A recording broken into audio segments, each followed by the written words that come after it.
এদিন সোমবার বর্ধমানে ঘটে গেল এক অবাক করা ঘটনা।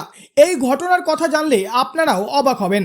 এদিন সোমবার এক বিজেপি নেতা যে কাণ্ড করলেন তা দেখে রীতিমতো হতবাক বহু মানুষ। বিজেপি নেতার কীর্তিকলাপ দেখে তাজ্জব সকলেই।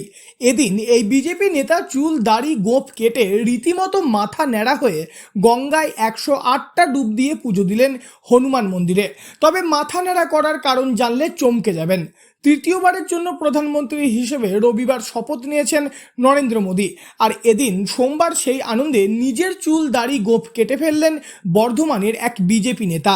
পূর্ব বর্ধমান জেলার কাটোয়া শহর সংলগ্ন খাজুরডিহি অঞ্চলের বাসিন্দা শ্যামল দেবনাথ।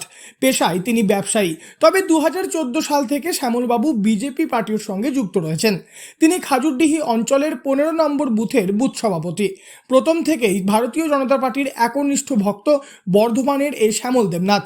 একাধিকবার তাকে দলীয় বিভিন্ন কর্মসূচিতেও দেখা গিয়েছে। তবে এবার একটু অন্যরকমভাবেই দেখা গেল শ্যামলবাবুকে। এই প্রসঙ্গে শ্যামল দেবনাথ বলেন, জানা হয়েছে আমি আজকে আমাদের প্রধানমন্ত্রীজিকে তৃতীয়বারের জন্য প্রধানমন্ত্রীর উপর দেখতে চাই। আজকে আমাদের গর্ব, এমন একটা প্রধানমন্ত্রী পেয়েছি। আমাদের গর্বের এই ভাষা ওনাকে যে কী বলে ধন্যবাদ ওনার জন্য, এমনকি আমি জীবন দিয়ে দিতে পারি। আজকে আমরা এমন একটা প্রধানমন্ত্রী পেয়েছি। আমি অনেক প্রধানমন্ত্রী দেখেছি, এরকম এত সুন্দর পরিষ্কার স্পষ্ট কথায় বলছে কোনো প্রধানমন্ত্রী দেখিনি। তো তার জন্য এই ছবি নিয়ে আমি সবসময় ঘুরি। এনার আমার দোকান ফুচকা বিক্রি করি, তো আমার দোকানে এনার ছবি লাগানো আছে।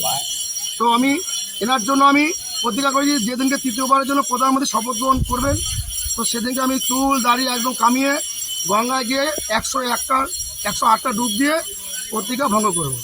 এই পত্রিকা নরেন্দ্র মোদীকে তৃতীয়বারের জন্য প্রধানমন্ত্রী রূপে আমরা দেখতে চাই। যে আমাদের মোদীজি যে কাজ করেছেন, আমরা চাই মোদীজি এরকম আরও যেন উন্নয়ন, এত উন্নয়ন করে, ভাষা বলানো যাবে না, যে কাজ করেছে উনি। পঞ্চায়েত ভোটের পরই শ্যামল দেবনাথ প্রতিজ্ঞা করেছিলেন নরেন্দ্র মোদী তৃতীয়বারের জন্য প্রধানমন্ত্রী না হওয়া পর্যন্ত তিনি চুল দাড়ি কাটবেন না। দীর্ঘ 1 বছরেরও বেশি সময় ধরে তিনি চুল দাড়ি কাটেননি। তবে রবিবার পুনরায় তৃতীয়বারের জন্য প্রধানমন্ত্রী হিসেবে নরেন্দ্র মোদী শপথ নিয়েছেন এবং সেই কারণেই প্রতিজ্ঞা অনুসারে এদিন চুল দাড়ি গোঁফ কেটে রীতিমতো মাথা ন্যাড়া করলেন শ্যামল দেবনাথ। এদিন সোমবার নাপিত ডেকে চুল দাড়ি গোঁফ কেটে মাথায় ঘট এবং হাতে নরেন্দ্র মোদীর ছবি নিয়ে তিনি গঙ্গায় যান এবং পরবর্তীতে নদীতে 108টা ডুব দিয়ে ঘটে করে জল নিয়ে কাটোয়া শহরের ভূতনাথ তলায় হনুমান মন্দিরে পুজো দেন বিজেপি নেতা শ্যামল দেবনাথ।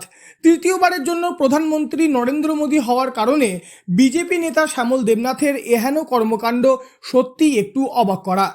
পূর্ব বর্ধমান থেকে বনোয়ারিলাল চৌধুরী, লোকাল 18 বাংলা।